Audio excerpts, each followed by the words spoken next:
সবাইকে আমন্ত্রণ জানাচ্ছি নেক্সাস লেডিস ক্লাবের আড্ডায়। সাথে আছি আমি নাদিয়া হক, পুরো 1.5 ঘন্টা জুড়ে আপনাদের সাথে আড্ডা দেওয়ার জন্য। আমাদের সাথে দুজন চমৎকার বন্ধু আজকে স্টুডিওতে আছেন। একজন আমার অসম্ভব নিজের মানুষ যাকে বলা যায়, আরেকজন যিনি এসেছেন তিনি নিজের মানুষ হয়েই যাবেন। 1.5 ঘন্টা ধরে আড্ডা দিতে দিতে আসলে নিজের মানুষই হয়ে যায়। সো আমি ওনাদের সাথে পরিচয় করে দিচ্ছি। আগে বলে নেই আমাদের আজকের টপিকটা। আমাদের আজকের টপিক হলো যত প্রাপ্তিগুলো, আমার যত প্রাপ্তিগুলো। আমাদের আসলে জীবনটাই হচ্ছে প্রাপ্তি অপ্রাপ্তি নিয়েই। এরকম একটা ব্যালেন্সের মধ্যে আমরা থাকি। শুধু যে সব পেয়ে থাকি তা না, কিন্তু পাওয়া না পাওয়া অনেক কিছুই আছে। সো আজকের আড্ডাটা আমি জানি ভরপুর আড্ডা হবে, এবং আড্ডা দেওয়ার জন্য আপনাদেরকে কি করতে হবে? জুমে চলে আসতে হবে। জুম আইডি এবং পাসওয়ার্ড দেওয়া আছে স্ক্রিনে। আর যখন জুমে আসবেন তখন অবশ্যই ফোনটা এইভাবে ধরবেন, এভাবে ধরে কোনো একটা স্ট্যাবল জায়গায় রাখবেন। আরেকটা কথা বলি, যখন আপনি কথা বলছেন না, অন্য কেউ কথা বলছে, তখন দয়া করে মিউট রাখবেন। অনেক সময় হয়তো আমরা ভুলে যাই, এক্সাইটমেন্টের কারণে আমরা ভুলে যাই যে মিউট করার কথা। সো একটু খেয়াল রাখবেন কাইন্ডলি যে আপনার লাইনটা মিউট আছে কিনা। আর একটা ব্যাপার হচ্ছে, অনেক সময় টিভি ছাড়া থাকে ফুল ভলিউমে। যখন আপনি কথা বলবেন তখন মিউট করে, টিভিটা মিউট করে তারপরে কথা বলবেন। পরিচয় করে দিচ্ছি কোন দুজন চমৎকার বন্ধু আমাদের সাথে আজকে আছেন। আমাদের সাথে আছেন সৈয়দা সাদিয়া মেহজাবিন, শিক্ষক, ইউনিভার্সিটি অফ লিবারেল আর্টস। কেমন আছেন? আমি খুব ভালো আছি নাদিয়া। মানে অনেক দিন পর আসলে আড্ডার মতন আড্ডা হবে, তো আমি একদম অনেক বছর পর দেখা এবং এরকম আড্ডা মারার সুযোগটা হচ্ছে 1.5 ঘন্টা। তাও আমি সত্যি এক্সাইটেড। এবং তার পাশেই আছেন একজন সঙ্গীত শিল্পী মোনালিসা। আমি সবসময় বলি, আমাদের এখানে যখন সঙ্গীত শিল্পী আসেন তখন আমি ছাড় দিই না, শুধু গান শুনি, আড্ডার ফাঁকে ফাঁকে গান। মজা হবে কিন্তু একদম, কারণ আমাদেরকে সেখানে ফিলার হিসেবে কাজ করবে, আমরা গানগুলো শুনবো এবং এরকম মানে কনসার্ট হয়ে যাবে। আরে হ্যাঁ, শুধু একটাই আফসোস, আমি নাচতে পারবো না। সেম কোনো অসুবিধা নেই, তাই না? আচ্ছা, আগে আপু আমি আপনার কাছে চলে যাই। আমরা আড্ডায় অবশ্যই যাব, আপনার প্রাপ্তিগুলো নিয়ে শুনবো, অপ্রাপ্তি নিয়েও কিন্তু শুনবো। হ্যাঁ, মানে শুধু প্রাপ্তি না, অপ্রাপ্তি নিয়ে অনেক কিছু আসলে শোনার আছে। অনেকেই আছেন যারা বলে আমি আসলে লাইফে কিছুই পাইনি। হ্যাঁ, তো আমি সব কিছুই শুনতে চাই। তার আগে আপনার কাছ থেকে জানতে চাই সঙ্গীতের হাতে খড়ি কিভাবে, কখন থেকে, কত বছর বয়স থেকে, এবং ইন্সপিরেশনটাকে। আপনাকে অনেক ধন্যবাদ। আসলে আমি আপনাদের দুজনের কথা খুব মন দিয়ে মুগ্ধ হয়ে শুনছিলাম। এটা আর আপনাদের দুজনের রেডি হওয়া, সাজুগুজু সবকিছু আমি মেকআপ রুম থেকে দেখছিলাম। তো একটু ভারাক্রান্ত হৃদয় মানে নিয়ে আমি বলছি আপনাদের দুজনকে যে আপনারা নিজেরাই নিজেদেরকে আপন ভাববেন না। আমাকেও 1.5 ঘন্টায় না, আমরা 2 ঘন্টা অলরেডি পার করে ফেলেছি একসাথে। সো আমার গানের হাতে খড়ি আমার বাবার কাছে, পরিবার থেকে। লোকসঙ্গীত, আপনার বাবাও লোকসঙ্গীত? লোকসঙ্গীত। আমার বাবা ভায়োলিন বাজাতেন। ওয়াও, আমার ফেভারিট ইনস্ট্রুমেন্ট। এত ভালো লাগে, খুব ইউনিক একটা ইনস্ট্রুমেন্ট। আর আব্বা টুকটাক গানও করতেন। আমার আব্বা মূলত বিজনেসের সাথে সম্পৃক্ত ছিলেন, আর ব্যবসার পাশাপাশি শৌখিনতা বলা যায়। আর বাবার একজন বন্ধু, আমরা মামা বলে ডাকতাম, আমাদের পারিবারিক শিল্পী বলা যায়। মানে হয় না, অনেক সময় অনেক ফ্যামিলির সাথে ফ্রেন্ডলি সম্পর্ক হয়ে যায়। ওই জায়গা থেকে আমার মামা জি চন্দন বাবু, ওনার কাছেই আমার মূলত যদি বলি যে একেবারে মানে হারমোনিয়াম একটু একটু করে 1 লাইন 2 লাইন শেখাটা, ওইভাবে বাবু মামা আমাকে শিখিয়েছেন। তারপরে আই হোপ বাবু মামা এখন দেখছেন। আমার মনে হয় না, কারণ একেবারেই উনি একটু আগের দিনের মানুষ, ওনার হাতে অ্যান্ড্রয়েড ফোনও নাই, স্মার্টফোন নাই। তারপর উনি আমার মনে হয় না এখন টেলিভিশনের সামনেও আছেন। আর এটাও আমার মনে হয় না উনি আমার কোনো প্রোগ্রাম আসলে দেখেছেন। ইউটিউব অপ্রাপ্তি, আগে বলে দিলাম অপ্রাপ্তি। হ্যাঁ, আর আব্বা খুব পছন্দ করতেন। আমাদের বাসায় সবসময় একটা কালচারাল ব্যাপার স্যাপার সবসময় থাকতো। আমার আব্বা খাজা বাবার খুব ভক্ত ছিলেন। তারপরে লালন সাইজির, মানে যেহেতু তিনি বাণী প্রধান গান লিখতেন, তার বাণীর খুব ভক্ত ছিলেন। সে জায়গা থেকে আব্বার ফকির লালন সাইজির গান খুব ভালো লাগতো সবার। তো কি সুন্দর লেখে। হ্যাঁ, আগের সেই সময়কার মানুষজনেরা আরো বেশি, এখন তো এটা আরো বেশি হয়ে গেছে এখনকার জেনারেশনদের। তো আমরা চেষ্টা করতাম বাসায় বিভিন্ন প্রোগ্রামের মাধ্যমে গান বাজনার সাথে সবসময় সম্পৃক্ত থাকতে। তো আমার আব্বা নাই এখন, আমার আব্বা মারা গেছেন 2012 সালে। তারপরে আমার মা আর আমি লম্বা সময় ছিলাম একসাথে। তারপরে 2021 সালে আমার মাও মারা গেছেন। তো এখন আমি একটা অ্যাজ এ সিঙ্গেল মানুষ, এখন বিয়ে করি নাই। ও সিঙ্গেল, তাহলে আজকে কিন্তু অনেক প্রস্তাব চলে আসতে পারে গান শোনার পরে। হ্যাঁ মানে এরকম হয়, কিন্তু আমি রাজি, কিন্তু পাত্রগুলো চলে আসবে আগে বলে দিয়েছেন উনি রাজি। কিন্তু যেটা করতে হবে আসলে আমাদেরও কিন্তু মতামত শেখানো দরকার, কারণ যেহেতু আমরা আছি এই বিষয়টাতে, প্রসেসটা যেহেতু শুরু হচ্ছে আমাদের সাথেই, তো সেখানে এই বিয়ের ব্যাপারটা আমার কেন হচ্ছে না, আই হ্যাভ সাম প্রবলেমস। কারণ মানে আমার কাছে ছেলেরা সুন্দর না, সো ক্যামেরার পেছনে আমরা এটা আলাপ করছিলাম, আমার কাছে শুধু মেয়েদেরকে ভালো লাগে, মানে মেয়েদেরকে আমার ভালো লাগে, মেয়েদেরকে আমার সুন্দর লাগে, ছেলেদের সুন্দর লাগে না, যার কারণে বিয়েটা আমি আসলে আমার কাছে অনেক চমকপ্রদ না। এটা নিয়ে ডিবেট হবে। হ্যাঁ, ওটা অন্য জিনিস, ওটা একেবারে আজকের আড্ডার পরে ডিবেটটা শুরু হয়ে যাবে, তাই না? সো খুব ভালো লাগলো আপনার কথা শুনে। আর সবচেয়ে আমাদের নেক্সাস লেডিস ক্লাব গ্রুপে 40,000 বন্ধু আছেন, নারী বন্ধু 40,000। এই যে সবাই কিন্তু দেখছে আপনাকে, বেশিরভাগ আপনাকে দেখছে, এবং যারা মনে করবে ও আচ্ছা আমার হাতে তো একজন পাত্র আছে, সুদর্শন, হ্যাঁ সুদর্শন হতে হবে, উনি কিন্তু বলেই দিয়েছেন, হ্যাঁ কোনোভাবে বলে দিয়েছেন, হ্যাঁ সুদর্শন মানে এটা অন্যভাবে বলেছে না। আপনারা ক্ষমা সুন্দর দৃষ্টিতে দেখবেন, আসলে আমি অন্তর থেকে যেটা সত্য সেটাই আমি শেয়ার করলাম। বাহ, চমৎকার। সঙ্গীতের পাশাপাশি কি আর কিছু করা হচ্ছে, মানে জব বা বিজনেস, অন্য কিছুর সাথে কি জড়িত? আসলে আপু অন ইয়ারের আগে বলছিলাম যে আমি একটা বিজনেস করতে গিয়ে আসলে সেটা কন্টিনিউ হয় নাই, আমার অবস্থাও তাই। তো বিজনেস আমি খুব ভয় পাই, বাট স্যুট করে, আমাদের ফ্যামিলিতে বিজনেসটা স্যুট করে। তো এটার জন্য আমার ইন ফিউচার মানে চিন্তা আছে যে আমি বিজনেসটার সাথেই সঙ্গীতের পাশাপাশি সম্পৃক্ত হব। এটা কেন আমি ভাবি, বিজনেসের ফিল্ডটাও বড়, প্লাস একটু ফ্রিডমলি কাজ করা যায়, আমার মিউজিকটাও পাশাপাশি আমি এটা কন্টিনিউ করতে পারবো। এইটা হচ্ছে মেইন পয়েন্ট, তো ফ্লেক্সিবিলিটি থাকবে। হ্যাঁ, আবার নিজের মানে সার্বিক, যে আমি যদি সঙ্গীত নাও করি, সার্বিক একটা ফ্রিডম আমার থাকবে, যখন ইচ্ছে গেলাম, যখন ইচ্ছা থামিয়ে দিলাম, এটা একটা নিজের বিজনেস। সঙ্গীতের যে ব্যাপারটা সেটা হচ্ছে আমার পড়াশোনা সঙ্গীতে ছিল না। আচ্ছা, যা আমি আইনের ছাত্রী ছিলাম, তো সেই সুবাদে এখন চলে আসলে আমি না বুঝলাম না। এখন সাবধানে কথা বলতে হবে, আইনের মারপ্যাচে পড়ে যাব না। তো আমি থাকি মিরপুরে, আমার আশেপাশে, হ্যাঁ প্রতিবেশী আমরা দুইজন। তো মিরপুর থেকে একটু আমার জন্য কোর্ট কাচারি করাটা, এটা কিন্তু আমার খুব পছন্দের একটা ফিল্ড, বাট আমি করতে পারি না। জার্নি করাটা আমার কাছে খুব একটা কমফোর্টেবল মনে হয় না, একটু আইলসা। যাই হোক, এগুলো নিয়ে আরো কথা হবে। আমি আপুর কাছে চলে যাই। আমি অ্যাকচুয়ালি ওকে রুনিয়া বলে ডাকি, হ্যাঁ ডাকি, ওনার এখানে একদম ভদ্রভাবে পুরো নামটা নিতে হয়েছে। আপনাদের অনুমতি নিয়ে আমি চা শুরু করলাম। আচ্ছা আপু, এই যে দেখলাম, হ্যাঁ তুমি শিক্ষক, ইউনিভার্সিটি অফ লিবারেল আর্টস, হ্যাঁ এটা আমি কিন্তু জানতে পেরেছি যখন পোস্টারটা দেখেছি। তার আগে তো তুমি আমার কাছে অন্য প্রফেশন, হ্যাঁ সো আমি এখন নিজে বলবো না, তুমি বলো তোমার প্রফেশন নিয়ে একদম শুরুর প্রফেশনটা তোমার কি ছিল, মানে কি আছে, এখনো আছে? হ্যাঁ এখনো আছে। আসলে পাশাপাশি দুইটা কাজ করি। আমি বলি যে আসলে মানুষের সপ্তাহে 7 দিন হয়, আর আমার কর্মদিবস হচ্ছে 8 দিনের, কারণ আমার 4 দিন করে হয় না, ভাগ করে নিতে হয় কাজের ক্ষেত্রে। তো আমার একটা কাজ, এটা আসলে আমার মনের কাছের কাজ, এবং আমি যেটা দিয়ে শুরু করেছি আমি যদি বলি প্রফেশনাল লাইফ, সেটা হচ্ছে আমি একটা প্রেজেন্টার। আমি যমুনা টেলিভিশনে আছি, বিগত 10 বছর ধরে সেখানে কাজ করছি। রান্নার অনুষ্ঠান দিয়ে শুরু করেছিলাম, এবং রান্নার অনুষ্ঠানটা তুমি তো সুরভিকে চেনো, এমনভাবে শুরু হয়েছিল যে হঠাৎ করে আমি গেছি, সুরভির সাথে গেছি পাশে, যখন ওর প্রপোজাল দিচ্ছে, ডিসকাস করছে প্রোগ্রাম নিয়ে। তো দেন সাডেনলি আমাদের সামনে যিনি বসেন তিনি বলছেন যে প্রডিউসার, ও তাহলে আপনারা দুজনেই অনুষ্ঠানটা করছেন? শুরু হলো যে হ্যাঁ আমরা দুজনেই করছি। আমি ওকে বললাম, মানে আমি অনুষ্ঠান করবো মানে কি?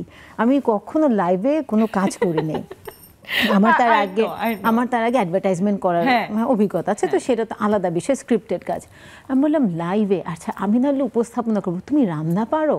ও বলে হ্যাঁ আমি রান্না পারি। আমি বললাম 30 দিনে 30টা রেসিপি লাইভ করবা সুরভি, শিওর তুমি রান্না পারো? বলে হ্যাঁ আমি রান্না পারি। রুনা তুমি তো টেনশন, সুরভিকে দেখে মনে হতো না, সুরভিকে দেখলে তো বোঝার উপায় নেই যে ও কোনো রান্না পারে। তারপর বুঝলাম যে তিনি রান্না করবেন, আমি কথা বলবো, আমি উপস্থাপিকা। তারপর আমরা শুরু করলাম লাইভ, এবং কুকিং শো বাংলাদেশে সেটাই প্রথম এবং সেটাই শেষ। আর কোনো কুকিং শো কেউ কখনো মানে ডেয়ার করেনি যে পুরোটা কুকিং শো লাইভ হবে। তো আমরা লাইভ রান্না করতাম। লাইভ রান্না করতে করতে দেখলাম যে ওকে ফাইন, হ্যাঁ ঠিক আছে চলছে। তারপর একদিন আমাকে আমাদের সিইও আমাকে ডাকলেন, ডেকে বললেন যে তোমাকে আমাদের মর্নিং শোটা দিতে চাই। আমি বললাম মর্নিং শোটা কীভাবে হচ্ছে? বলে মর্নিং শোটার জন্য আসলে আমাদের যেটা হচ্ছে সেটা কন্টেম্পোরারি টপিক নিয়ে আমরা ডিসকাস করি, গেস্ট আসে, তুমি চলে আসো। আমি বললাম যে মানে আমি এইটাই পারছি না, আপনি আমাকে কন্টেম্পোরারি বিষয়ে কথা বলতে বলছেন, আমি তো কখনো পত্রিকাও পড়ি না ঠিক মতন, তুমি কী করবো? তো তিনি বললেন যে না না, সাইমন রিং তিনি আমাকে খুবই কনভিন্স করলেন যে না, প্রথম কথা হচ্ছে আমার মনে হয় তুমি পারবা। তারপর আমি চিন্তা করলাম তার টিভি চ্যানেল, তার প্রোগ্রাম, তার শো, আমি তো একটু রিস্ক নিতেই পারি, কি আসা যায়। তো সেই রিস্ক নিয়ে যে সেই শুরু করলাম, সেই রিস্ক এখনো চলছে 10 বছর ধরে, এখনো সেই সকালে উঠে আমার শো চলছে। আমি তার আগে কেন কখনো কোনো কাজ করিনি, বিকজ আমার কাছে মনে হচ্ছে চাকরি করা মানে তো 9টা 5টা জীবন সকালে ঘুম থেকে উঠতে হবে। সত্যি কথা। আমরা এখান থেকে আবার শুরু করব, একটা বিরতি নিয়ে আসছি। অফকোর্স নিয়ে নিচ্ছি ছোট্ট একটি বিরতি, কোথাও যাবেন না, সাথেই থাকুন।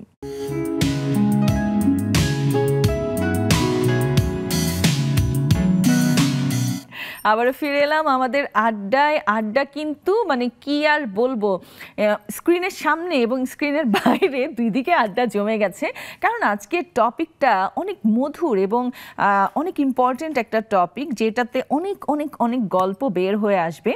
আমার যত প্রাপ্তি, আমি বলছি শুধু প্রাপ্তি না, অপ্রাপ্তি নিয়েও আমরা আড্ডা দেব। সো এই জন্য কী করতে হবে, আমাদের সাথে জুমে জয়েন করতে হবে। জুম আইডি এবং পাসওয়ার্ড দেওয়া আছে স্ক্রিনে।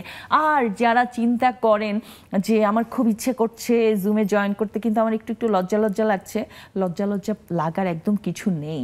আপনারা যদি আমাদের প্রত্যেকটা এপিসোড কোনো না কোনোভাবে দেখে থাকেন, তাহলে দেখবেন সবাই একেবারে জুমে যারা আসে সবাই একেবারে ফ্যামিলি মেম্বারের মতো, মানে নিজেরা একদম বন্ধু হয়ে গেছে।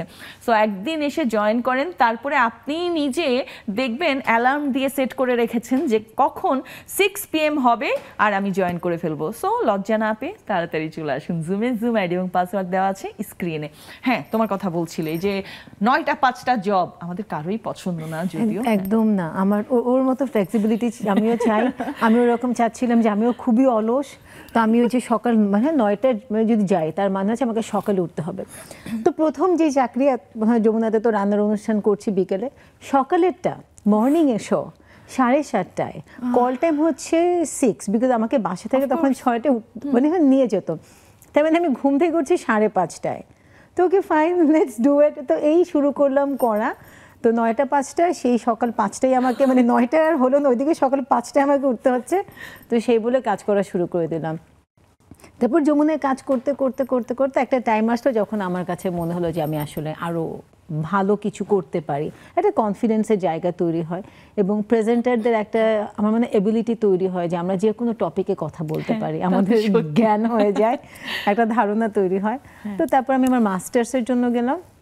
মাস্টার্স করে আসার পরে তখন আসলে আমি ইউল্যাবে অ্যাপ্লাই করলাম। আচ্ছা, মাস্টার্স কি তুমি বাইরে করেছো? আমি মাস্টার্স তখন ছুটিতে ছিলাম। আমি মাস্টার্সে গেছি, একটা শর্ট মানে 1 বছরের একটা মাস্টার্স করলাম ইউকে থেকে, কভেন্ট্রি থেকে পড়ে আসার পরে তারপর জয়েন করলাম ইউল্যাবে মোবাইল ফিল্ম মেকিংয়ের ইনস্ট্রাক্টর হিসেবে। ওয়াও!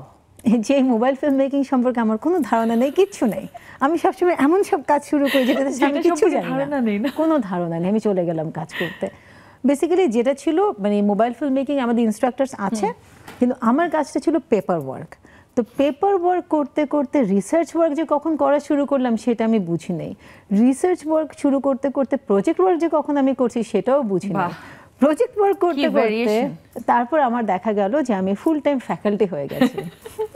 এই যে কত বড় মানে তুমি স্টার্ট করেছো, ধরো আমি বলছি তোমার প্রেজেন্টেশনও যখন স্টার্ট করেছো তখন তোমার মাথায় শুধু আছে আমি কি করব, আমি তো কিছু জানি না এই সম্পর্কে। আবার ফ্যাকাল্টি হিসেবেও যখন জয়েন করছো তার আগের ব্যাপারটাও এরকম। সো তুমি এইভাবে চিন্তা করতে করতে অনেক কিছু করে ফেলেছো। প্রাপ্তিও তোমার অবভিয়াসলি, আমার প্রাপ্তির ঝুলি এখন অনেক, প্রাপ্তি অপ্রাপ্তিও আছে, অপ্রাপ্তি নিয়ে পরে কথা বলবো, কিন্তু এখন প্রাপ্তি হওয়া উচিত ওর কাছ থেকে। হ্যাঁ, কারণ আমাদের প্রাপ্তি হচ্ছে একটা গান, এটা আমাদের প্রাপ্য। এখন আমি তো একটু অলস, সো আমার কিন্তু ভালো লাগছিল, আমার কাছে মনে হচ্ছিল যে আমি এখানেও টেকিং রেস্ট, এটা আমাদের প্রাপ্য, আই এম টেকিং রেস্ট নাও।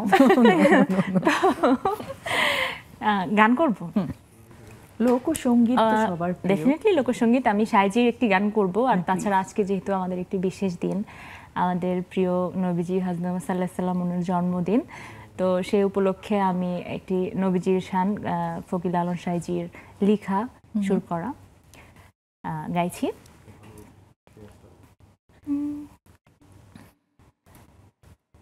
রূপকাষ্ঠেরি নৌকাখানি নাই ডোবার ভয়, সে নৌকা নাই ডোবার ভয়, পারে কে যাবি নবীর নৌকাতে আয়, পারে কে যাবি নবীর নৌকাতে আয়। রূপকাষ্ঠেরি নৌকাখানি নাই ডোবার ভয়, সে নৌকা নাই ডোবার ভয়, পারে কে যাবি নবীর নৌকাতে আয়, পারে কে যাবি নবীর নৌকাতে আয়। বেসরানে যারা তুফানে যাবে মারা, একই ধাক্কা কি করবে তোর বদর গাজী, থাকবে কোথায় ওরে মন, থাকবে কোথায়, পারে কে যাবি নবীর নৌকাতে আয়, পারে কে যাবি নবীর নৌকাতে আয়। কত ভালো লাগছে, এত সুন্দর একটা টপিক, তার উপরে এত সুন্দর করে গান গাইতে পারছেন, খুব ভালো লাগছে শুনে। সো আরো হবে কিন্তু, হ্যাঁ এইভাবে একটা শুনেই কিন্তু আমরা থামছি না। সো আরো একটু পরে দেখবেন যখন আমাদের বন্ধুরা জয়েন করবেন, সবাই আপনার গান শুনে আরো বলবে আজকে আর কথা বলার দরকার নেই, আজকে আমরা গান শুনবো, গানে গানেই হয়ে যাক সব কিছু। আচ্ছা, আমরা তো অনেক মানে আমাদের প্রাপ্তি নিয়ে অবভিয়াসলি আড্ডা দিব, তো প্রাপ্তির সাথে যে বললাম অপ্রাপ্তিও আছে। হ্যাঁ, প্রাপ্তির মধ্যে এক্সট্রা যেটা একদম ফ্রিতে খাওয়া হয় সেটা হচ্ছে বাঁশ। আমি তো বলি যে আমি যে পরিমাণ বাঁশ খেয়েছি সব যদি জমিয়ে রাখতাম ছোটখাটো একটা ব্রিজ বানাতে পারতাম। বানানো যেত না, বাঁশের ফার্নিচারও হয়। হ্যাঁ, বাঁশের ফার্নিচারও হয়, অনেকভাবে ব্যবহার করতে পারতাম, যদি কিছু না তাহলে রান্নায় ব্যবহার করতে পারতাম। আচ্ছা, প্রফেশনাল লাইফে হ্যাঁ কখনো মানে প্রফেশনাল বলতে আমি জব একদম বিজনেস সবকিছু মিলিয়েই বলছি, হ্যাঁ কখনো কি এরকম বাঁশ খাওয়া হয়েছে, মানে আসলে অপ্রাপ্তি? কে বলবে আপু? আগে তুমি। আমি তো বাঁশ, তামা, লোহা, তারপরে পিতল, জমিয়ে রাখতে পারেন? আমি মোটামুটি সবকিছুই খেয়েছি আলহামদুলিল্লাহ, মানে শুকর আলহামদুলিল্লাহ, সবকিছুতে বলতে হয়।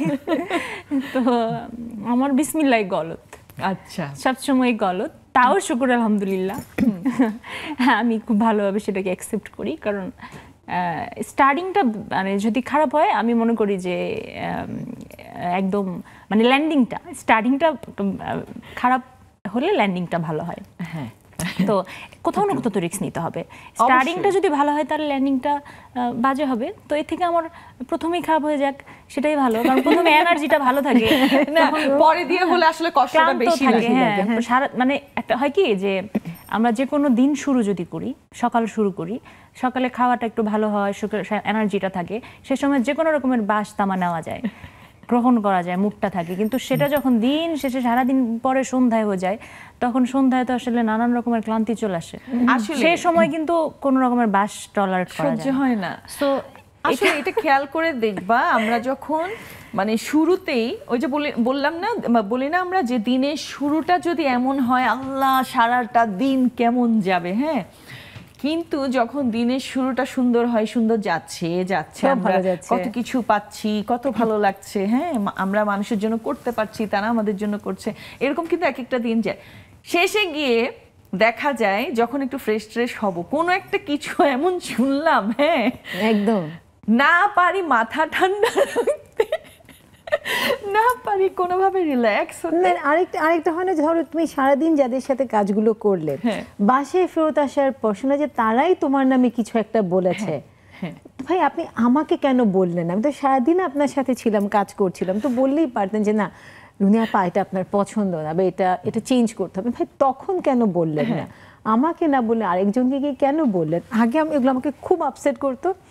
এখন আমি মনে করি যারা পেছনে আছে তারা আসলে পেছনেই আছে, তাদেরকে আসলে সামনে আনার কোনো দরকার নেই। শুধুমাত্র জাগতিক ইস্যুতে এটা চিন্তা করি না, আমি চিন্তা করি মানে পূর্ণাঙ্গ জীবনটা। লাইক এখন আমাদের যৌবন, শরীরে শক্তি আছে, যে কোনো রকমের যে কোনো নেগেটিভ কিছু আমাদের হজম করার মতো ক্ষমতা আছে। কিন্তু যখন আমরা বৃদ্ধ হয়ে যাব, সময়টা শেষ হয়ে যাবে, হাতে আর সময় থাকবে না। শেষ সময় কিন্তু যাওয়ার সময়টা, হ্যাঁ একদম শেষ সময় কিন্তু হজম করার মতো সিচুয়েশন থাকে না, সেই সময় টাইমটাও থাকে না।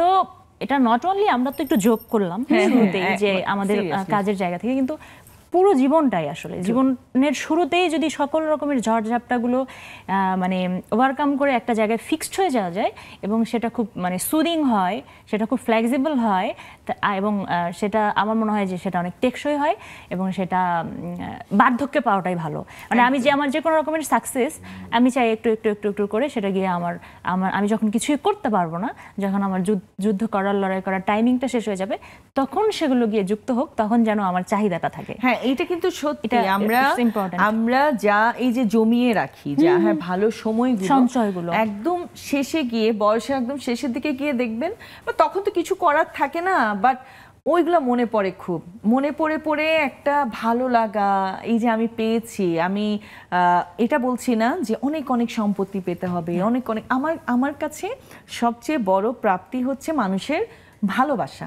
হ্যাঁ এটা কিন্তু একদম আমার ভালো লাগে। কোনো একটা মানুষের সাথে আমি সুন্দর করে কথা বললাম, সে আমার সাথে সুন্দর করে কথা বললো, গুড বিহেভিয়ার কারো কাছ থেকে পাওয়া এখনকার যুগে এইটা মানে একটা হীরার চেয়েও দামি। এটা অনেক বড় একটা বিষয় যে কেউ আসলে আমাকে মনে রেখেছে, কেউ আমার সম্পর্কে ভালো কিছু বলছে এবং কোনো কারণ ছাড়াই কেউ আসলে একটা ভালো ব্যবহার করছে, কোনো স্বার্থ নেই, কোনো কিছু আসলে চিন্তা করছে না যে তার সাথে ভালো ব্যবহার করে কিছু আমি তার কাছ থেকে নিব, সেটা না, শুধুমাত্রই মানুষের সাথে মানুষের যে ভালো ব্যবহার সেটা কোনো ধরনের লেনদেন ছাড়া। এক্স্যাক্টলি। এই যে রাস্তায় দেখবা অনেক সময়, মানে তুমি অবজার্ভ করলে, আমি অবজার্ভ করতে খুব পছন্দ করি, রাস্তায় যখন যাচ্ছি, কোথাও যাচ্ছি, মনে করো একটা মানুষ সে নিজেই খেতে পারছে না, কিন্তু সে রাস্তায় যে কুকুরগুলো আছে, হ্যাঁ তাদেরকে খাওয়াচ্ছে, তাদের যত্ন নিচ্ছে, এইটা কিন্তু একটা সময় গিয়ে সে পাবে। হ্যাঁ এই যে সে প্রাণীকে খাওয়াচ্ছে, কোনো একটা দুস্থ প্রাণীকে খাওয়াচ্ছে,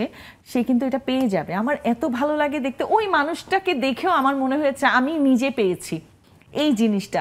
এরকম ব্যাপারগুলো যদি আমরা কাউন্ট করতে থাকি তাহলে কিন্তু আমরা অনেক কিছু পেয়ে গেছি, অনেক কিছু পেয়েছি। এবং এটা কিন্তু খুব সুন্দর একটা কথা নাদিয়া মানে বলে, এবং আমিও আমি একবার কোথাও পড়েছিলাম যে একটা ভালো কাজ করলে যে ধরনের তৃপ্তি আসে, একটা ভালো কাজ করা দেখলেও ঠিক একই ধরনের তৃপ্তি আসে যে কেউ একটা ভালো কাজ করছে। ভেরি ট্রু, একদম সত্যি কথা। কথা বলতে বলতে আবারও ব্রেকের সময় হয়ে গেল, টাইমটা খুব কম মনে হয়। নিয়ে নিচ্ছি ছোট্ট একটি বিরতি, কোথাও যাবেন না, আমাদের সাথেই থাকুন।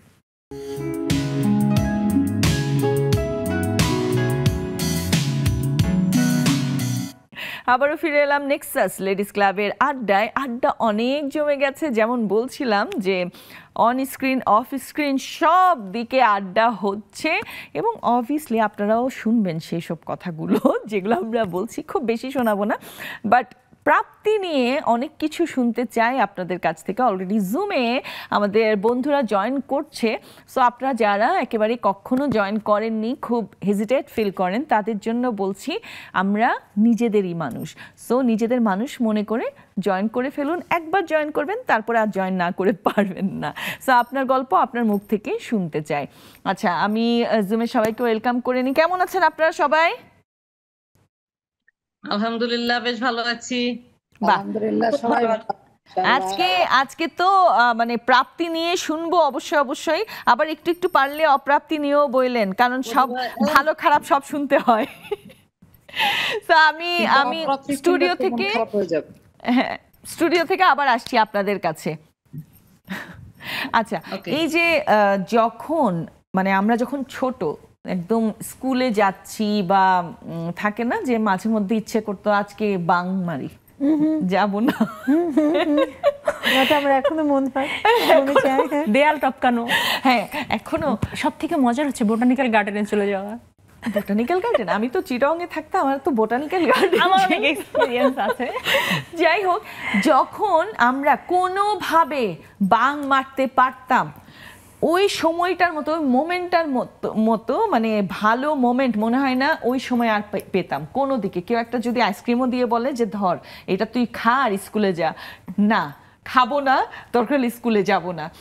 ওই যে বাং মারাটাকে খুব প্রাপ্তি মনে হতো না তখন?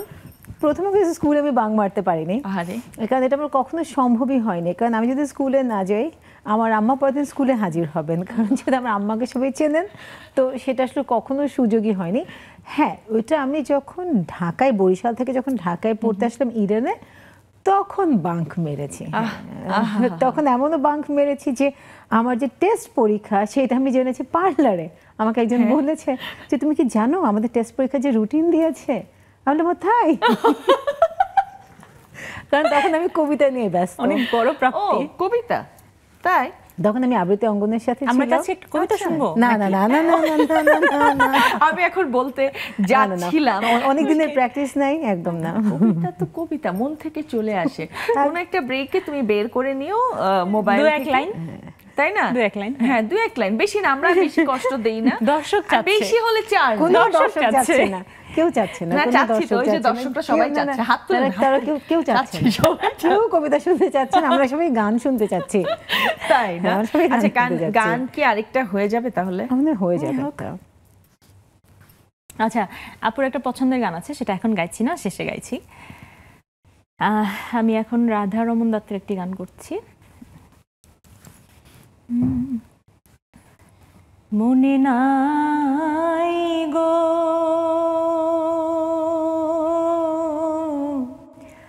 আমারে বন্ধু,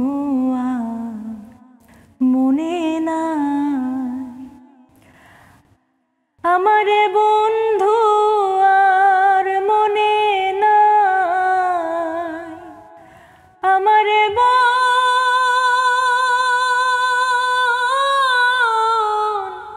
ধোয়ার, মনে নাই রাই আমারে বন্ধু, আর মনে নাই, মনে নাই গো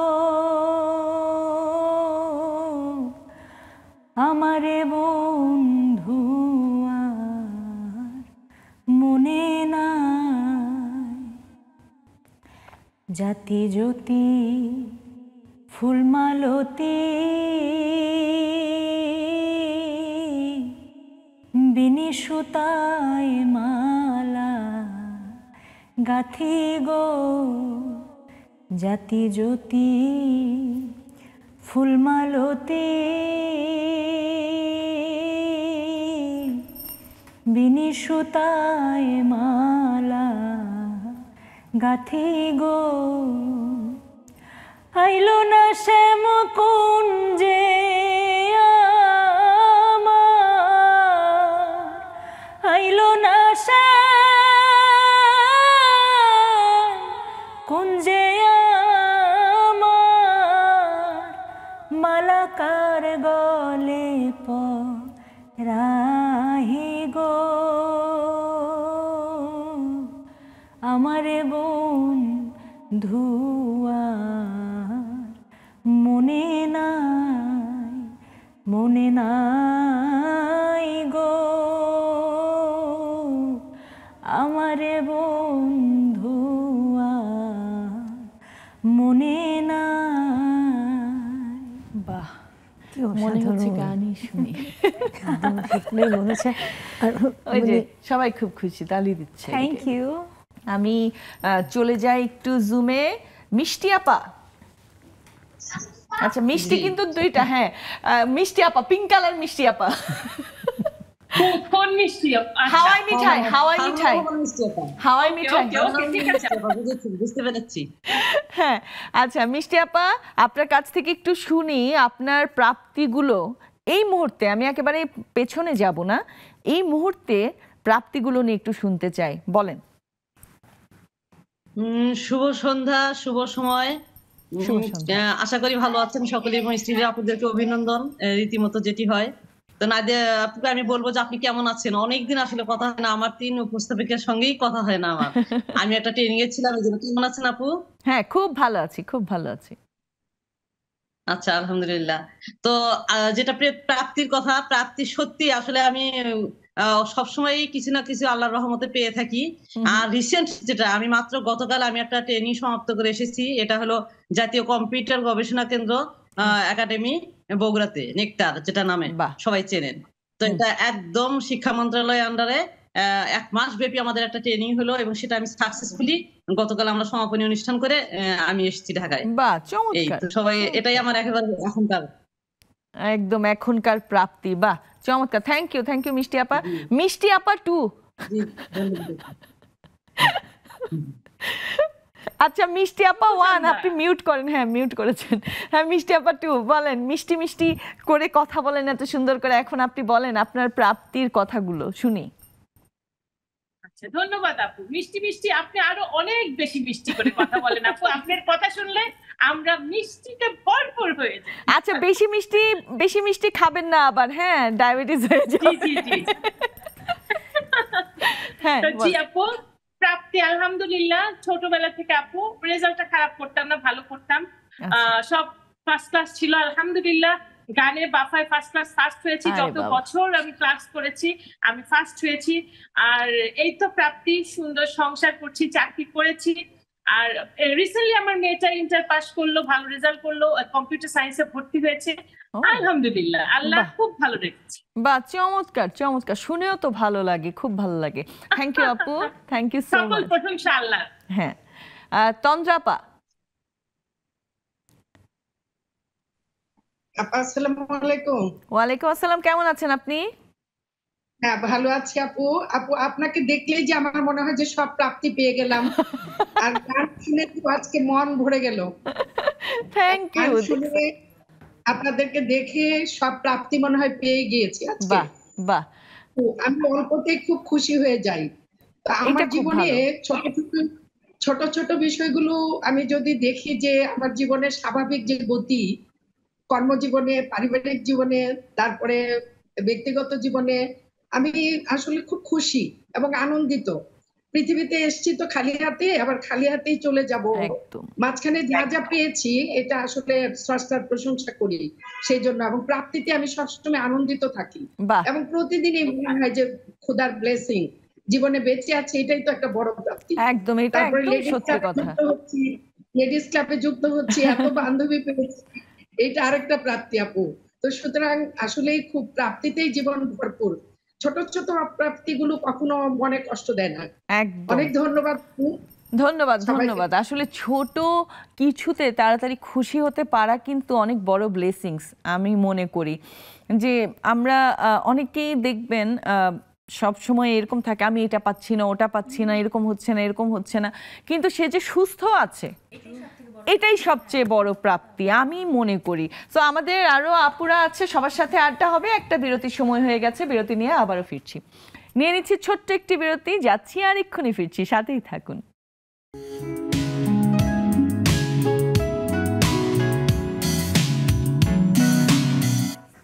আবার ফিরে এলাম আমাদের আড্ডায়। আড্ডা খুব জমে গেছে এবং ভরপুর হয়ে যাচ্ছে। আমাদের জুম সব বন্ধুরা চলে আসছে, আরও আমি জানি আরও আসবেন। আপনারা যারা দেরি করে আসেন তাদেরকে আবারও বলছি, খুব বেশি দেরি করবেন না, তাহলে কিন্তু আমি শেষের দিকে কথা বলতে পারবো না আপনাদের সাথে, সময় খুব অল্প থাকে শেষের দিকে। সো তাড়াতাড়ি জয়েন করে ফেলুন। আমি একটু আগে বলছিলাম না যে আমাদের সবচেয়ে বড় প্রাপ্তি হচ্ছে আসলে সুস্থতা। একদম। আমি যখন দেখি যে সকালবেলা উঠে, অনেক সময় দেখবা যে মাইগ্রেন যাদের আছে সকালবেলা উঠে মাথাটা মনে হয় কি চোখগুলা ফুলে যায়, মুখ ফুলে যায়, খুব কষ্ট হয়। কিন্তু ওই সময় মনে হয় আমার মাথাটা যদি আমি কেটে ফেলতে পারতাম। মাইগ্রেন যাদের আছে তারা সবাই জানে। সো যদি সুস্থভাবে উঠি দিনটা একদম ফুরফুরা যায়, মানে যদি না পাওয়াও থাকে কোনো কিছু তারপরেও শান্তি লাগে, তাই না? একদম মানে এই যে সুস্থ থাকাটা যে একটা ব্লেসিং, আসলে এটি আমরা না অ্যাকনলেজ করি না, কারণ আমরা সুস্থ আছি। আমরা অনেক কিছুই আছে যে আমরা এত সহজে পেয়ে যাই দেখে সেটা যে পাওয়ার যে একটা কষ্ট থাকতে পারে, অনেকে যে সেটা পাচ্ছে না এই বিষয়টা না আসলে আমরা বুঝি না। এবং আমরা ব্যস্ত থাকলে বলি এত ব্যস্ততা কেন, যদি আমরা বসে থাকি তখন বলি এত কেন, আমরা কেন কাজ নাই কেন। আমি মনে করি ব্যস্ততাও যেমন ব্লেসিং, অনেক সময় অবসরে থাকাটাও আসলে ব্লেসিং। হ্যাঁ না, প্রয়োজন আছে। মানে এই যে মি টাইম, হ্যাঁ মানে নিজেকে নিজের টাইম দাও, এটা তো অনেক বড় ব্যাপার লাগে। কিন্তু এটা তো আমাদের ধর্ম, যে কোনো ধর্মই বলে দিছে যে তুমি সারা বছর খাও, 1 মাস রোজা রাখো। মানেটা কি? মানে তুমি তোমার শরীরের ইনসাইডের যে মানে ম্যাটার অর্গানগুলা সেগুলোরও কিন্তু প্রয়োজন আছে রেস্ট নেওয়ার। তো সো আমরা যারা মানে ওইভাবেও যদি আমরা চিন্তা করি, তার মানে যে ফাস্টিংটা তো সব ক্ষেত্রে তো ফাস্টিং দরকার, রোজা রাখছি আমরা, তো সেক্ষেত্রে আমরা যেভাবে কাজ করছি চলছি এরও তো একটা অবসর দরকার অবশ্যই। হ্যাঁ, তো সিস্টেমেটিক ভাবেই সবকিছু হতে হয়।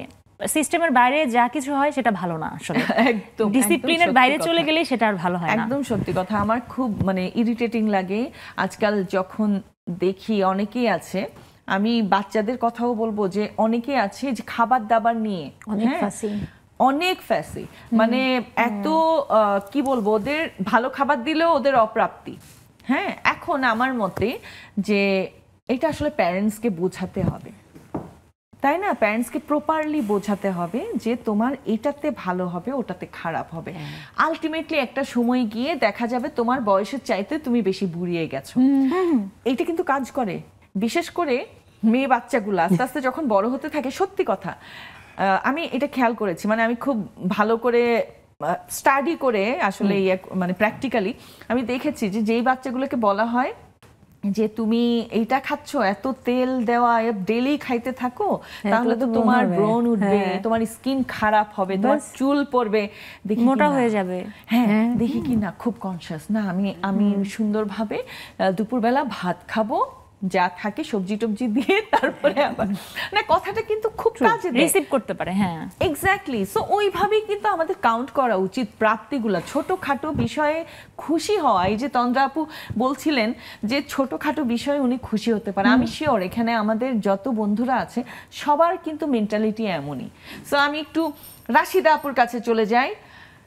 সবুজ সবুজ খুব ভালো লাগছে আজকে, আপনার ওখানকার ওয়েদার দেখে আমার খুবই সুন্দর লাগছে, মানে একদম হালকা ঠান্ডা কিন্তু সহ্য করার মতো, রাইট?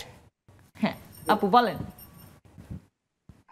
আমি কানাডা থেকে সবাইকে শুভেচ্ছা অভিনন্দন জানাচ্ছি, সুপ্রভাত, সবাইকে শুভকামনা নিয়ে। হ্যাঁ, ভালো লাগছে। আজকের অনুষ্ঠানটা খুবই সুন্দর, এবং আমাদের ছোট ছোট প্রাপ্তিগুলো আমরা যদি খুব সহজেই অ্যাকসেপ্ট করে নেই বা এটা উচ্ছ্বসিত আনন্দিত হই, তাহলে আমাদের মানে যে ছোটখাটো অপ্রাপ্তিগুলো আছে সেগুলো মনেই আসবে না। আর প্রত্যেকটার জীবনে স্টার্টিং থেকেই সবার লাইফেই কিছু না কিছু অপ্রাপ্তি থেকে যায়, সেটাকে ইগনোর করে যদি আমরা যে প্রাপ্তিগুলো আছে ওগুলাকে খুব ভালো করে সেলিব্রেট করি এবং মনে করি, তাহলে দেখবেন যে আমাদের অপ্রাপ্তি বাসনাগুলো মানে সব আস্তে আস্তে মুছে যাব। তো প্রত্যেকের জীবনে প্রাপ্তি থাকে, আলহামদুলিল্লাহ। আমি সেই মানে স্টার্টিং থেকে একসময়, এখন তো অনেক কুটির শিল্প হয়েছে, অনেক উদ্যোক্তা হয়েছে, দেশে অনেক কিছু হয়েছে। আমাদের সময় তো এত কিছু ছিল না। আমরা আচ্ছা একটু মিউট করতে হবে। হ্যাঁ হ্যাঁ বলেন। হ্যাঁ, আমরা অনেক স্টেপ বাই স্টেপ অনেক দূর এগিয়ে আলহামদুলিল্লাহ যে আমরা এই প্রত্যক্ষ মানে অফ্রন্ত প্রাপ্তিতে হৃদয় ভরে গিয়েছে আমাদের। তো আমি এটাই বলবো যে হ্যাঁ, সবাইকে যে আমরা সুখ দুঃখে মিলন মেলায় দুঃখটাকে ছুঁড়ে ফেলি, দুঃখটাকে ছুঁড়ে ফেলো, আর সুখের প্রদীপ সবাই জ্বালে। আমরা ওই প্রাপ্তিটাকে নিয়ে আনন্দে ভরে থাকি সবাইকে নিয়ে, এটাই আমাদের খুশির বিষয়। প্রাপ্তি বলতে গেলে আসলে জীবনে অনেক কিছুই পেয়েছি, অনেক কিছুই হারিয়েছি। তো আমার কাছে সবচেয়ে ব্লেসিং হলো যে আমি আমার নানু থেকে শুরু করে প্রত্যেকের মানে মৃত্যুটা আমার কোলের উপর হয়েছে। আমার নানু, আমার মা, আমার বাবা, আমার শাশুড়ি, আমি এটার জন্য গ্রেটফুল এবং সৃষ্টিকর্তার কাছে। মানে আপনি তাদের মৃত্যুর সময় ছিলেন, পাশে ছিলেন একদম আমার কোলে। আমার মাও ছিলেন না, আমার বাবা মারা যাওয়ার সময় মাও ছিলেন না।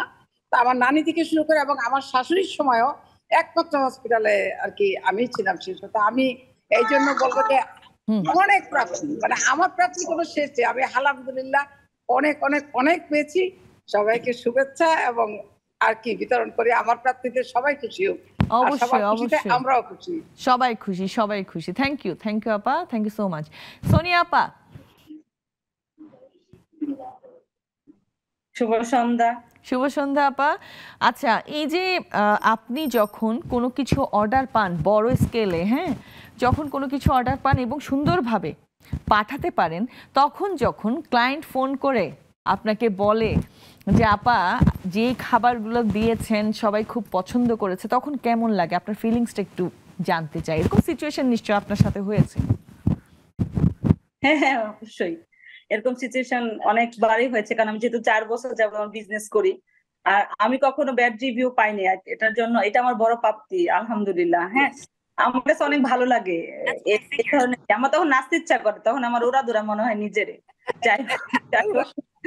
মানুষের জীবনে নাই আমার আসলে এই ধরনের রিভিউ পাইলে আমাকে সবাই ভালো রিভিউ দেয়, যে বলে আপু যে ভালো। আর যদি কেউ রিভিউ না দিতে চায় আমি তো জিজ্ঞেস করে রাখি, আপু পিঠা খেলেন, কেমন লেগেছিল, আমি এইটুকু মানে রেখে দেই। তারপর তার যখন সময় হয়, সুযোগ হয়, সে আমাকে একটা ভালো রিভিউ দেয়। আর দিন শেষে যখন রিভিউটা পাই, যখন রাত জেগে কাজ করেছি, সেটা ক্লান্তটা দূর হয়ে যায়। আসলে একদম সত্যি কথা, অতটুকুই প্রাপ্তি, আর কিছুই লাগে না। বাহ, চমৎকার, থ্যাংক ইউ আমাদের না প্রাপ্তি শেষ নাই। এই যে তোমাকে পেয়েছি, এই যে কতগুলি বন্ধু পেয়েছি, এই চাইতে প্রাপ্তি আর কিছু আছে? রাতে ঘুমালে সকালে উঠতে পারি, এটাই তো বড় প্রাপ্তি, তাই না? একদম, মন ভরে নিঃশ্বাস নিতে পারছি, এটা তো অনেক বড় প্রাপ্তি, একদম বড় একটা ব্লেসিংস। থ্যাংক ইউ আপা। তানিয়া আপা, আজকে ব্যাকগ্রাউন্ড এরকম কেন? আমি তো আমাকে দেখতে পাচ্ছি না। টিভি কই আপনার? আপনি অন্য ঘরে কেন?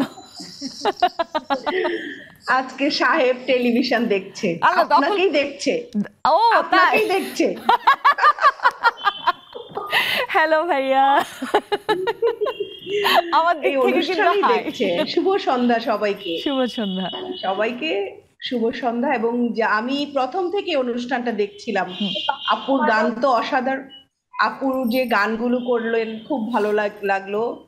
খুবই মানে আজকের দিনের জন্য, এই বৃষ্টির দিনের জন্য আমাদের কাছে একটা বড় প্রাপ্তি এই গানগুলো। বাহ, চমৎকার। আচ্ছা, আমি একটু তানিয়া আপু একটু ওয়েট।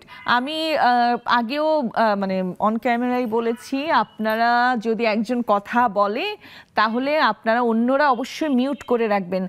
শানু আপা, কয়েকবার আপনার আনমিউট হয়ে গেছে, হ্যাঁ, আপনার এখান থেকে। সো মিউট থাকবেন।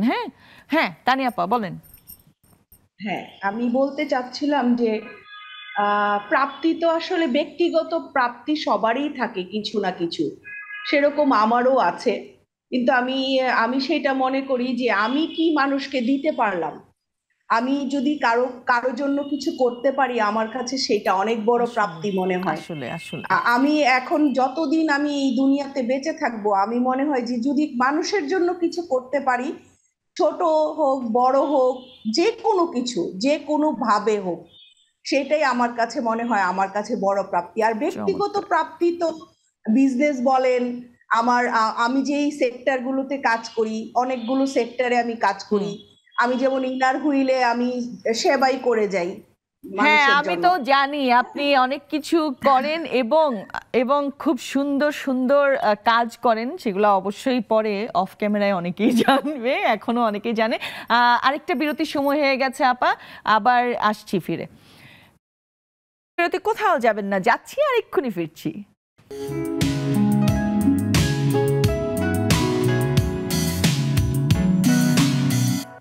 আবারও ফিরে এলাম আমাদের আড্ডায়। আড্ডা তো চলছে, আরো আড্ডা হবে, কিন্তু যেহেতু একজন সঙ্গীত শিল্পী আমাদের সাথে আছে, সো আরেকটা গান হয়ে যাক। এই সুযোগ হাতছাড়া করা একদম না। আপনারা দেখছি আমাকে নিষ্ক্রিয় থেকে সক্রিয় করে তুলছেন, আপনাদেরকে ধন্যবাদ। তো শাব্দুল করিমের গান গাইবো, প্লিজ।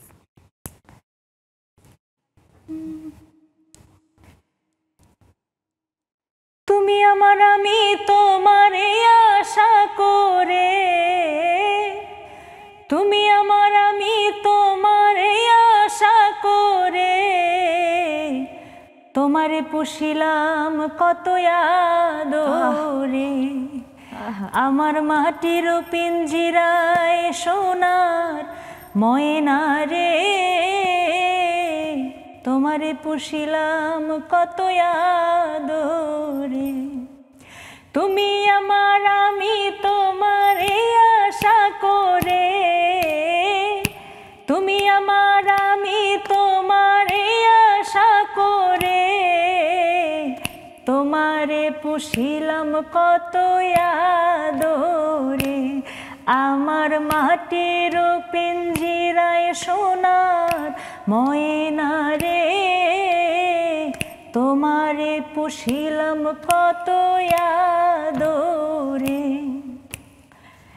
কেন এই পিঞ্জিরাতে তোমার বসতি কেন পিঞ্জিরার সাথে তোমার প্রীতি কেন এই পিঞ্জিরাতে তোমার বসতি কেন পিঞ্জিরার সাথে তোমার প্রীতি আসা যাওয়া দিবারাতি ঘরে বাহিরে আসা যাওয়া দিবারাতি ঘরে বাহিরে তোমারে পুষিলাম কত আদরে আমার মাটির পিঞ্জিরায় সোনার ময়না রে তোমারে পুষিলাম কত আদরে। দারুণ সব মিউজিশিয়ান। হ্যাঁ একটু একটু তো ওটা পারি না, একটু তাল মিটাতে পারি। বোঝা গেল যে প্রশ্ন কমন পড়েছে। প্রশ্ন কমন। এটা খুব মজা হতো না যখন আমরা একসাথে এই গান কমন পড়েছে, গান পুরোপুরি গান কমন পড়েছে। থাক এরকম অনেক অনেক ঘটনা আছে আসলে, যা অন্তরালে ঘটনা, তার অন্তরালে যা ভেবে ভেবে মানে আমরা খুব নস্টালজিক হয়ে যাই, তাই না? এগুলো কিন্তু একটা প্রাপ্তি। যেমন যেমন আপুর সাথে আমার যখন পরিচয় তখন থেকে এখন পর্যন্ত এমন না যে আমাদের রেগুলার দেখা হচ্ছে বা রেগুলার কথা হচ্ছে, কিন্তু আবার যখন দেখা হচ্ছে তখন আবার আগের মতো, একদম একদম, তাই না? এটাই হচ্ছে কথা। মানে আমার প্রাপ্তিটা এখানে যে আমার একটা ফ্রেন্ডের সাথে যদি 10 বছর পরেও দেখা হয়, তার সাথে আমার সম্পর্ক ঠিক আগের মতো, কোনো কিছু এরকম আছে না অনেক, বলো? একদমই মনে হয় না যে আসলে মাঝখানে কোনো বছর গেছে। ঠিক যেখানে আমরা শেষ করেছি, আমরা মনে হয় এরপরে যখন মুনের সাথে কোথাও দেখা হবে, ঠিক আমরা এখান থেকে আসলে আমাদের কথাটা শুরু করব। আসলে এটা জীবনের অনেক বড় একটা প্রাপ্তি, অনেক বড় প্রাপ্তি। এই সম্পর্কগুলো কিন্তু আসলে আমাদের সবচেয়ে বড় সম্পদ। এইটা একদম সত্যি। মানে আমাদের তো পরিবারের মানুষগুলো আছে, হ্যাঁ, কিন্তু এমন এমন কিছু মানুষের সাথে আমাদের পরিচয় হয়, সম্পৃক্ত হয়ে যায় পুরো আমাদের এই জীবন চলার পথে দেখা যায় এগুলার এই সব ছোটখাটো প্রাপ্তিগুলা একসময় অনেক বড় হয়ে যায়, তাই না? বলো এরকম কোনো ঘটনা। নিশ্চয়ই আমি এখন তুমিতে চলে গেছি, একদম আমরা বুঝতে পারছি। হ্যাঁ, না না, ইচ্ছে করে আমি এক্সপেক্ট করছিলাম আপনি আমাকে শুরু থেকেই তুমি করে। না, আপনি বললে আমাকে তো আপনি বললে হবে। আচ্ছা, আমি চাচ্ছিলাম তুমি আমাকে শুরু থেকেই তুমি করে। Thank you. হ্যাঁ, বলে ফেলো। আমার জীবনের যেহেতু অনেক আর্লি লাইফে আমি আমার আব্বা আম্মাকে হারিয়েছি। আব্বাটা একটু বেশি আর্লি আর মাটা একটু পরে, ইউনিভার্সিটি শেষ করার পরে। তো সেক্ষেত্রে আমি বলবো আমার নিজের ওই অর্থে আপন ভাই বোন নাই। তো আমি একা, এখন তো একা থাকছি। তো ওভারঅল সব সিচুয়েশনটা মিলিয়ে আমি বলবো যে আমার কাছে আমার স্বজন আসলে তারাই, এবং মানে বাহিরের মানুষরা, মানে বেশিরভাগই আমার বন্ধু বা আমার এখন যাদের সাথে আমি খুব বেশি কলিগস কাজ করছি, নট অনলি মিডিয়া, এর বাইরেও আমি আমার একটা চেম্বারের সঙ্গে সম্পৃক্ত, জুরিস্ট কনসোর্টিয়াম ল চেম্বার। ডেফিনেটলি এটা আমার স্যারের একটা চেম্বার, মানে আমার ইউনিভার্সিটি শিক্ষক। তো ওটা একটা আমার জন্য একটা বড় পরিবার। তারা কোথাও গেলে আমাকে নেয়। আমি যদিও আমার মানে একদম নাথিং কন্ট্রিবিউশন, মানে আমার কোনো কন্ট্রিবিউট আমি সেখানে করি নাই, কোনো মানে টাকা দিয়েও না, সময় দিয়েও না, কাজ করেও না, কিছু করেও না। তারপরও আমি যেদিন থেকে সিভি জমা দিয়েছি কাজের জন্য, তার একটা টাইমে 1 বছরখানেক পরে আমি অসুস্থ হয়ে যাই। আচ্ছা। তো আমার হাঁটুতে একটা প্রবলেম হয়। বেসিকলি এই প্রবলেমটার কারণেই আমি আমার কোর্ট কাচারিতে যাওয়া আসা আমার মানে করার ইচ্ছাটা, আমার প্রবণতাটা আরো বেশি কমে যায়। তো তখনও আমি তাদের কাছ থেকে পূর্ণাঙ্গ সাপোর্ট পেয়েছি। তো মজার ব্যাপারটা হলো আমাদের চেম্বারে আমি দুধ ভাত হয়ে আজও আছি। মানে আমি এখনো পর্যন্ত একটা অফিস আমার মনে হয় বাংলাদেশে খুঁজলে পাওয়া যাবে না এরকম কোনো অফিস, এবং একটা কমার্শিয়াল অফিস যেখানে একটা সিভি মানে যেভাবে প্রথম দিন জবের মতো করে থাকে, মানুষ চলে গেলে কি হয় সেটা ফেলে দেওয়া হয় বা ইয়ে করে ফেলা হয়, আমারটা এখনো আছে। এবং আমার স্যার যে কোনো একটা প্রোগ্রাম আমাকে ডাকে।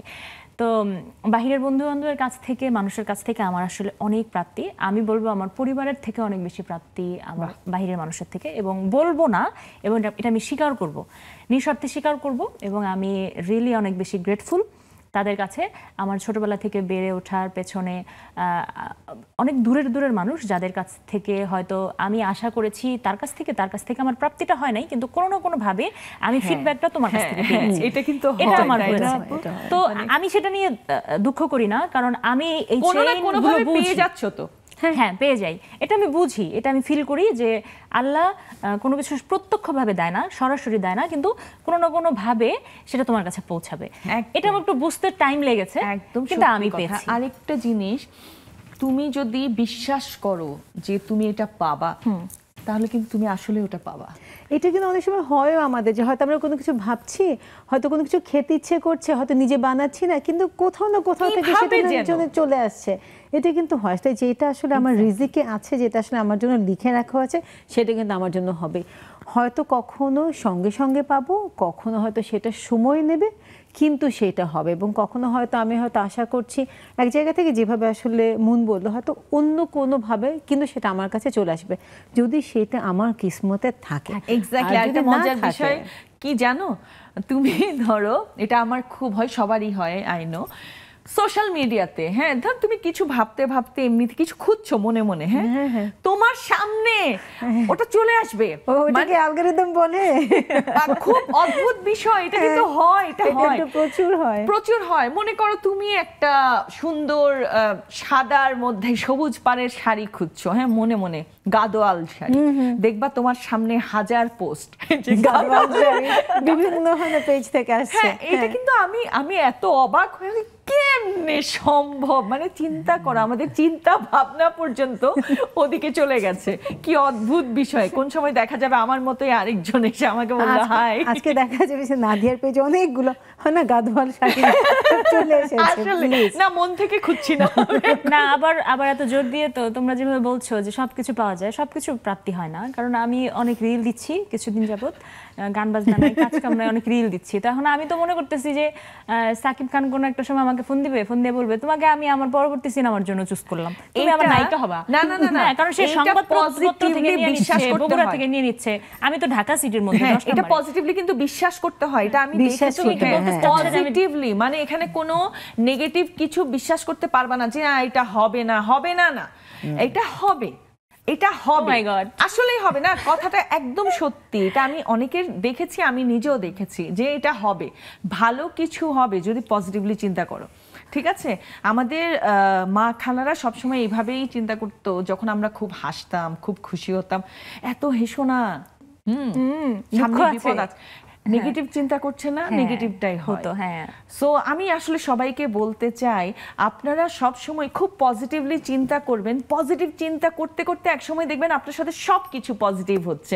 সো আমার বন্ধুদের কাছে আবারও চলে যাই, হাসিনা আপা। আসসালামু আলাইকুম আপু। ওয়ালাইকুম আসসালাম। অনেক কিছু পেয়ে গেছেন আমি জানি, আমাদের কাছ থেকে কি পেয়েছেন ওটা বলেন। শুভ সন্ধ্যা আপু, সবাইকে অনেক ধন্যবাদ।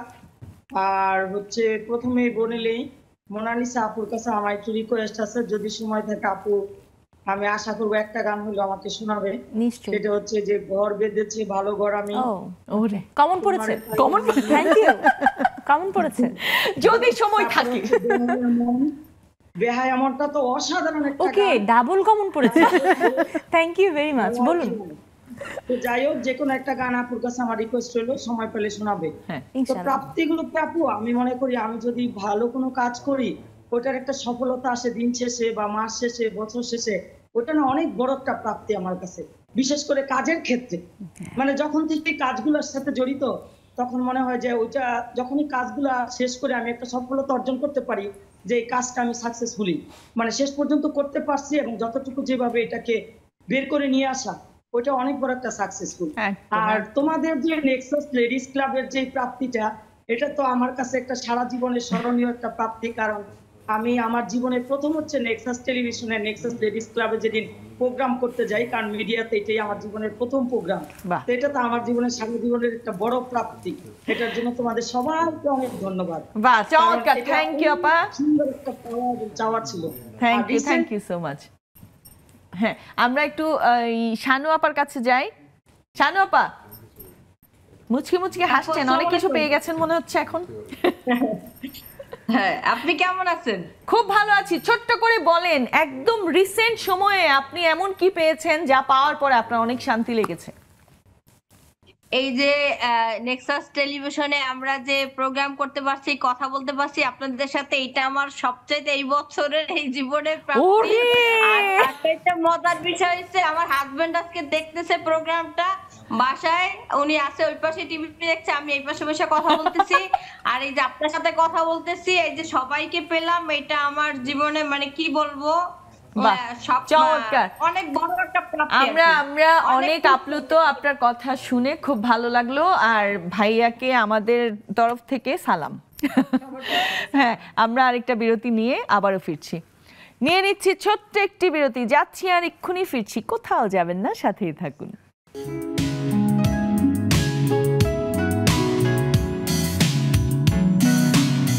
আবারও ফিরে এলাম আমাদের আড্ডায়। আড্ডা তো অনেক জমে গেছে, সো একদম লাস্ট পার্টে আছি এখন। জুমে যেই আপুরা বাকি আছেন তাদের সাথে একটু কথা বলে নিই। হোসনে আরা আপা। আসসালামু আলাইকুম আপু। ওয়ালাইকুম আসসালাম। হোসনে আরা আপা কেমন আছেন? আলহামদুলিল্লাহ ভালো আছি আপু। বিদ্যুৎ চলে যাওয়াতে দেরি হয়ে গেল জয়েন হইতে। আরে আর একটু আগে ঢুকতে পেরেছিলাম। সমস্যা নাই, তারপরেও আমাকে পেয়ে গেছেন আপনি, কোনো সমস্যা নেই। তো আপনার প্রাপ্তিগুলোর কথা ছোট্ট করে শুনবো, আরো আপারা আছে তাদের সাথে কথা বলবো, সো একটু ছোট্ট করে বলবেন। আচ্ছা, আমার জীবনের দুইটা প্রাপ্তির কথা বলি আপনাকে। প্রথমটা তো ছিলেন মনে হয় আগে গানে ফার্স্ট প্রাইজ পেয়েছিলাম একটা, তারপরে আরেকটা প্রাপ্তি, ওইটা বলিনি আপনাকে, ওইটা বলি। ওইটা আমার কাছে অনেক বড় একটা প্রাপ্তি। আমি যখন ক্লাস 10-এ পড়ি তখন আমার টিচার আমাকে সবাইকে বর্ষা গল্প লিখতে দিছিল, বুঝছেন? তো বর্ষা গল্প যখন লিখছি তখন স্যার আমার বইটা পড়ে আমাকে বলতেছে কি, বলে তুই তো একজন সাহিত্যিক, তোকে আমি কি নোট দিব? বুঝছেন আপু, ওইটা আমাকে অনেক বেশি ইন্সপায়ার করেছে। ওই হ্যাঁ, এই জন্য আপনি লেখালেখি করতে পারেন। বাহ বাহ, চমৎকার, ধন্যবাদ আপা, ধন্যবাদ। নেলি আপা, নেলি আপা অনেকক্ষণ ধরে ওয়েট করছেন। হ্যাঁ,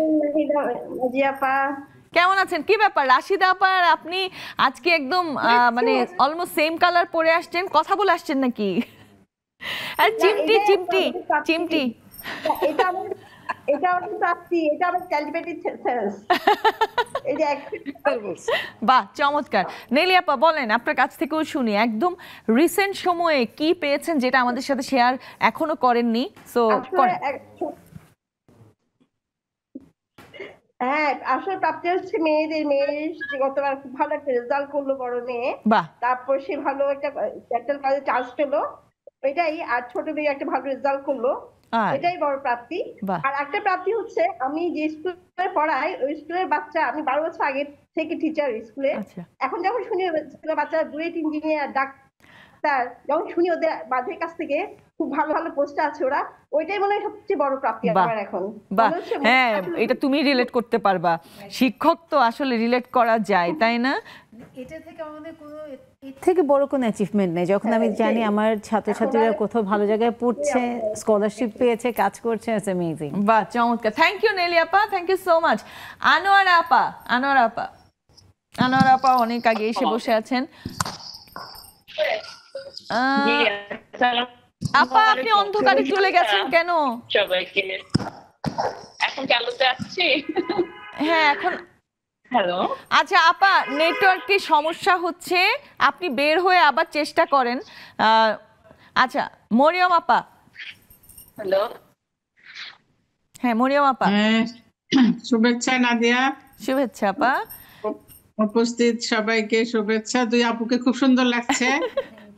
গান শুনছি, কথা শুনছি, ওনাদের সাজগোজ খুব সুন্দর হয়েছে। নাদিয়া তোমাকে তো সবসময় সুন্দর সুন্দর সুন্দর। তোমার সাথে একটু মিলাতে চাইলাম, তাড়াহুড়ো করে আর বেশি মিলাতে পারলাম না। যাই হোক, হ্যাঁ একটু শুনি আপনার প্রাপ্তি নিয়ে একটু শুনি আপা। এই যে সবাইকে যেভাবে জিজ্ঞেস করছি রিসেন্ট প্রাপ্তি কি আমাদের সাথে শেয়ার করেন একটু। তুমি একটু আগে বলছিলা যে সব আশা করতে হয়। হ্যাঁ, আশা করে জীবনে যা কিছু পেয়েছি আলহামদুলিল্লাহ, শুকরিয়া আলহামদুলিল্লাহ। আজকে আমি একটা ভালো দিন, রবিউল আউয়াল মাস 12। তো আমি আল্লাহর কাছে বলতে চাই আল্লাহ হাজার শুকর, অনেক শুকরিয়া আলহামদুলিল্লাহ। জীবনে যা পেয়েছি আলহামদুলিল্লাহ। আমার আলহামদুলিল্লাহ ভাই বোন, আমার বাবা মা, ভাই বোন, ভাই বোনদের কাছে, স্বামী সন্তান, সবার কাছ থেকে আল্লাহ যা দিয়েছে সব পেয়েছি আলহামদুলিল্লাহ। চমৎকার চমৎকার, থ্যাংক ইউ আপা। নার্গিস আপা বলেন বলেন কি পেয়েছেন? লাভ দিয়ে রেখেছেন, লাভটা কি আমার জন্য? সবার জন্য, বিশেষ করে মরিয়ম আপা এত সুন্দর করে কথা বলে প্রার্থনা করলো, সবার কাছে দোয়া চাই, এটার জন্য খুবই ভালো। হ্যাঁ, তারপরেও আমি একটা কবিতা বলতে চাই, সেটা হচ্ছে অনেক লম্বা কবিতা হলে কিন্তু বলতে পারবেন না, সময় কম, গান শুনবো লাস্টে যেতে যেতে। হ্যাঁ, 2 বিঘা জমি রবীন্দ্রনাথ ঠাকুরের। আচ্ছা হ্যাঁ হ্যাঁ, ছোট করে পড়েন, ছোট করে পড়েন। 2 বিঘা জমি, রবীন্দ্রনাথ ঠাকুর। শুধু বিঘে ধুই ছিল মোর ভুই, আর সবই গেছে রেঙে। বাবু বললেন, বুঝেছ উপেন, এ জমি লইব কিনে। কহিলাম আমি, তুমি ভূস্বামী, ভূমির অন্ত নাই, চেয়ে দেখো মোর আছে বড় জোর, মরিবার মতো ঠাই। শুনি রাজা কহে, বাপু জানো তো হে, গড়েছি বাগান, পেলে 2 বিঘে প্রস্থ দিকে সমান হইবে, তা না ওটা দিতে হবে। কহিলাম তবে বক্ষে জড়িয়া পানি, সজল চক্ষে করুণ রক্ষে, গরিবের পিঠে কানি। সপ্ত পুরুষ যেথায় মানুষ, সে মাটি সোনার বাড়া, দৈন্যের দায়ে বেঁচে বসে মায়ে এমনই লক্ষ্মী ছাড়া। আখি কলিলাল রাজা ক্ষণকাল রহিল মৌন ভাবে, কহিলেন শেষে ক্রোধ আসে, আচ্ছা সে দেখা যাবে। বাহ চমৎকার, থ্যাংক ইউ আপা, থ্যাংক ইউ সো মাচ। বললাম যে মানে তুমি সরাসরি পাবে না, তোমার প্রাপ্তিটা ঘুরে ফিরে আসবে। তোমার কবিতা কিন্তু কবিতা শুনে ফেলেছি আমরা। থ্যাংক ইউ আপনাদের সবাইকে, অশেষ ধন্যবাদ যে এত সুন্দর করে সবাই সবার কথা বলেছেন। আমরা একদম শেষের দিকে আছি, তোমাদেরকে অনেক অনেক ধন্যবাদ, এত সুন্দর করে কথা বললা। আর হচ্ছে গান একদম গান, আর আমরা যেতে যেতে গান শুনবো, আমি বিদায় নিয়ে নিব, তারপর আমরা গানে চলে যাব। ঠিক আছে, আশা করি আড্ডাটা ভালো লেগেছে তোমাদের। আড্ডাটা অনেক ভালো ছিল নাদিয়া, তোমাকে অসংখ্য ধন্যবাদ। আজকে মুন মোনালিসার সাথে পরিচয় হলো, এই যাত্রা এখান থেকে শুরু হলো, এবং তার পাশাপাশি নেক্সাসে এবং লেডিস ক্লাবকে অসংখ্য ধন্যবাদ। চমৎকার চমৎকার, আমরা বিদায় নিয়ে তারপর গানে যাচ্ছি। আমার পক্ষ থেকেও তোমাকে অশেষ অশেষ ধন্যবাদ, বিশেষ করে বিশেষ আপুকে ধন্যবাদ। তারপরে যারা জয়েন করেছেন আমাদের সঙ্গে জুমে, তাদেরকে ধন্যবাদ। দর্শক যারা ছিলেন ফেসবুক, ইউটিউবে, তাদেরকে ধন্যবাদ। বিশেষ করে আমার প্রোগ্রাম প্রডিউসার জাকিয়া আপু, পুরো নামটা ভুলে গেছি, যিনি আমাকে কল করেছেন, আমি অ্যাকচুয়ালি যাই না, তো উনিকে, তো আমাদের প্রডিউসার। ওকে, তাহলে আই ওয়াজ রাইট। তো আপুকে অনেক ধন্যবাদ আমাকে এখানে ডাকার জন্য, এবং সর্বশেষে নেক্সাস টেলিভিশনকে অনেক ধন্যবাদ, যারা সংশ্লিষ্ট তাদেরকে অনেক ধন্যবাদ। আজকের মতো এখানেই বিদায় নিচ্ছি, ভালো থাকবেন, সুস্থ থাকবেন, নেক্সাস টেলিভিশনের সাথে থাকবেন। গান শুনতে শুনতে বাড়ি যাব। আচ্ছা, এত কষ্ট করলেন হোস্ট, তার পছন্দের গান দিয়ে শেষ করি প্লিজ। সময় থাকলে হাসিনা আপার পছন্দের গানও করা যেত, কিন্তু সময় নেই। হ্যাঁ, কেন পেরিতে বারাইলাই রে বন্ধু, ছেড়ে যাইবা যদি, কেন পেরিতে বারাইলাই রে বন্ধু, ছেড়ে যাইবা যদি, কেমনে রাখিব তোর মন, কেমনে রাখিব তোর মন, আমার আপন ঘরে বাঁধিরে বন্ধু, ছেড়ে যাইবা যদি, কেন পিরিতে বা বন্ধু ছেড়ে যাইবা যদি, পাড়াপড়শি বাদে আমার বাদে কাল নদী, মরম যায়